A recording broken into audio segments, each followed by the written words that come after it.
Ahojte kamaráti, kamarátky, tu je Ondrej, som v Ljubljane, tu sedím, tu bývam a dneska ráno som sa zobudil a rozhodol som sa, že začnem tento deň tak, jak sa patrí. Že začnem robiť konečne ten projekt, ktorý ma najviac trápi a s ktorým by som chcel skutočne pokročiť, a to je, že si budem hľadať ženu touto formou. Všetci moji kamaráti mi hovoria, že to keď hľadáš, to nenájdeš, to musíš prestať hľadať, to potom nájdeš. A ja si hovorím, to čo je za debilina? Fakt, to čo je za debilina, že keď nehľadaš, to nájdeš.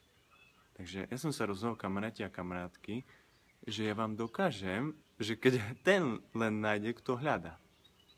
Hej, takže to nie je, že som zúfalý alebo čo.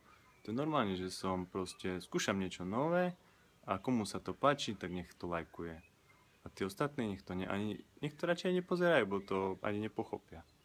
Díky, ahoj.